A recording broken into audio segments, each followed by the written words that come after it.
Hello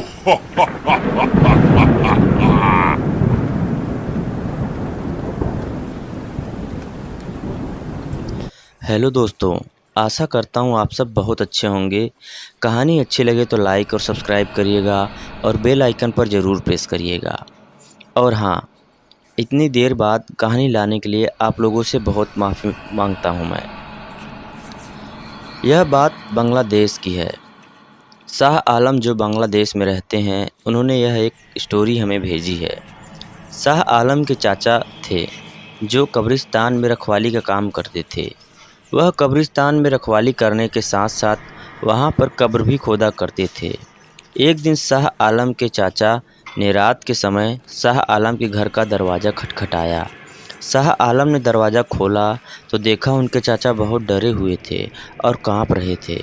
Shah Alam ने जब डरने का कारण पूछा तो उन्होंने सारी बात सुबह बताने की बात कही और कंबल लेकर सो गए।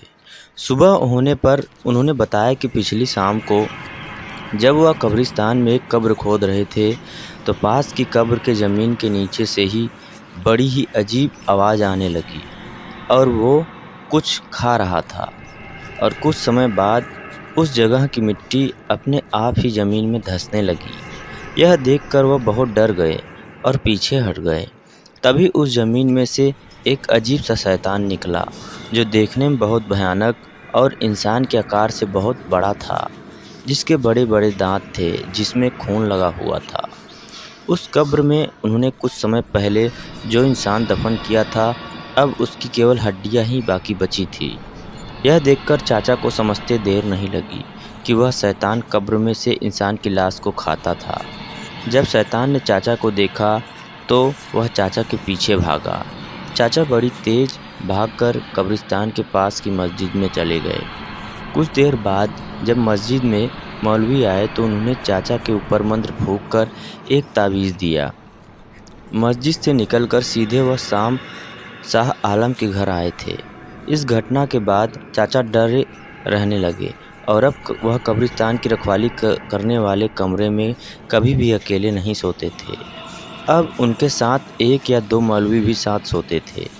एक रात को जब चाचा सो रहे थे तो फावड़े की आवाज़ आने लगी, जैसे कोई फावड़े से मिट्टी खोद रहा हो। फावड़ा चलाने का काम तो केवल चाचा ही करते थे। तो उन्होंने कमरे की खिड़की से बाहर कब्रिस्तान की तरफ देखा। वहाँ पर उन्हें फावड़ा अपने आप चलता दिखाई दिया और कोई भी वहाँ नहीं था।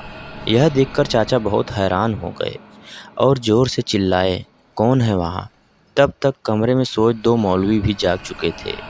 चाचा की आवाज़ जब उस न दिखने वाले शैतान या भूत ने सुनी तो उसने गुस्से में वह फावड़ा बड़ी तेज़ी से चाचा की तरफ फेंका। वह फावड़ा खिड़की को तोड़ता हुआ कमरे में घुस गया। इससे सब बहुत डर गए। अब वह शैतान कमरे के दरवाजे पर ही आ गया और बड़ी ज़ोर ज़ोर से मारने लगा। कमरे में मौजूद एक एक मौलवी दरवाजे और खिड़की पर आ गए और कुछ मंत्र फूंकने लगे, लेकिन वह शैतान रात भर कमरे के बाहर ही रहा और दरवाजे पर वार करता रहा। जैसे ही सुबह हुई वह शैतान चला गया। यह सब बात उन्होंने मस्जिद के सबसे बड़े मौलवी को बताई।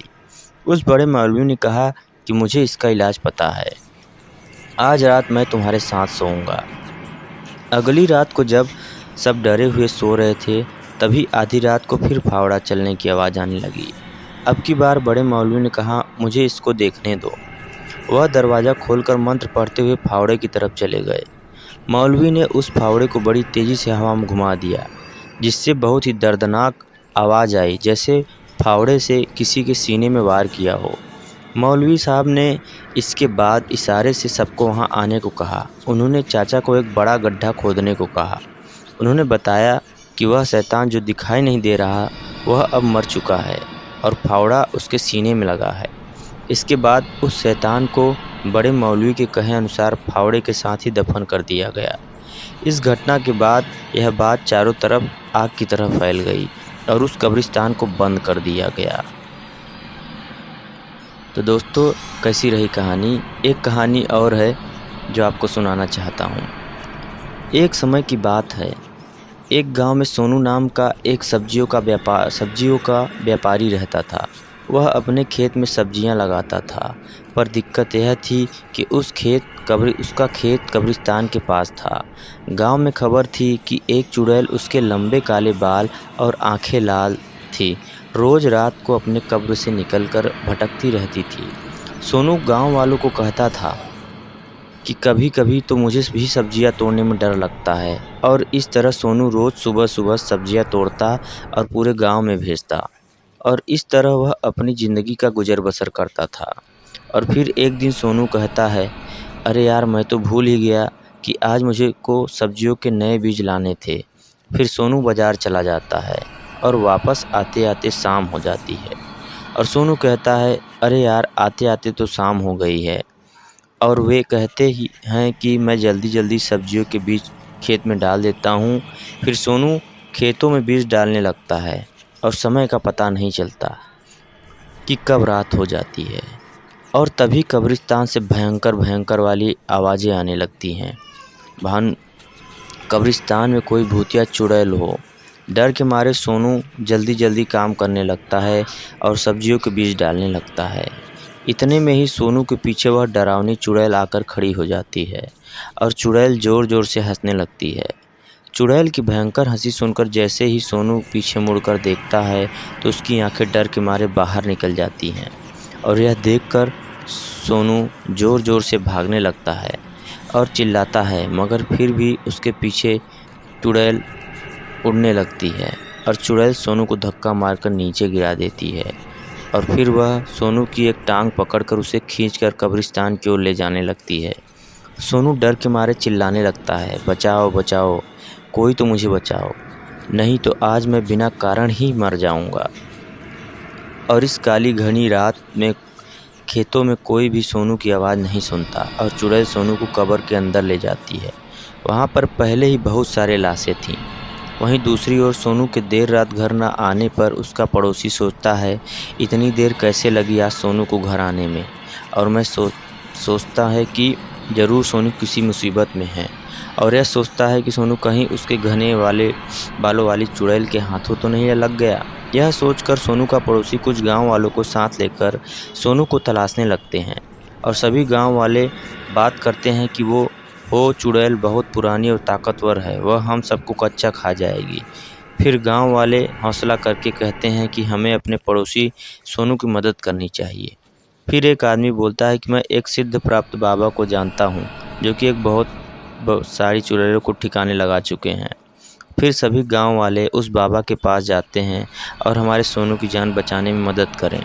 और दूसरी तरफ कब्रिस्तान में वह चुड़ैल अपनी कब्र के अंदर सोनू को खाने की तैयारी कर रही होती है। इतने में ही सोनू का पड़ोसी और वह गांव वाले सिद्ध प्राप्त बाबा के साथ कब्रिस्तान में आ जाते हैं। तभी जोरों की बारिश शुरू हो जाती है। फिर बाबा बोलता है कि बाहर आ चुड़ैल, इन मासूमों पर अपनी शक्ति क्या दिखाती है, अगर हिम्मत हो तो मेरा मुकाबला कर। चुड़ैल का आवाज़ सुनकर अपनी कब्र से बाहर होती है और देखती है कि वहाँ पर कुछ गांव वाले और उसके साथ बाबा होते हैं। चुड़ैल हंसकर हा हा हा, आओ आओ, तुम सबको यहाँ पर अपनी मौत खींच कर लाई है। फिर वह चुड़ैल उस गांव वाले बाबा पर हमला करने के लिए आगे बढ़ती है। तभी मौका देखकर सोनू का पड़ोसी उस चुड़ैल की कब्र में घुस जाता है और सोनू को सही सलामत देखता है। यह देखकर सोनू बहुत खुश हो जाता है और अपने पड़ोसी का धन्यवाद करता है। फिर सोनू और उसका पड़ोसी उस कब्र से बाहर निकल आते हैं और दूसरी तरफ उस चुड़ैल और बाबा की लड़ाई हो रही है। इससे पहले वह चुड़ैल अपनी बुरी शक्तियों का प्रयोग करती, इससे पहले ही शुद्ध प्राप्त बाबा ने अपने मंत्र मारकर उस चुड़ैल को वहीं पर मिट्टी का पुतला बना दिया। और यह नज़ारा देखकर सभी गांव वाले बाबा की जय जयकार करने लगते हैं। और इतने में ही सोनू और उसका पड़ोसी गांव वाले के पास आ जाते हैं। तो दोस्तों, ये मेरी बनाई हुई कहानी थी। अगर आपको पसंद आई हो तो लाइक और सब्सक्राइब करिएगा। धन्यवाद।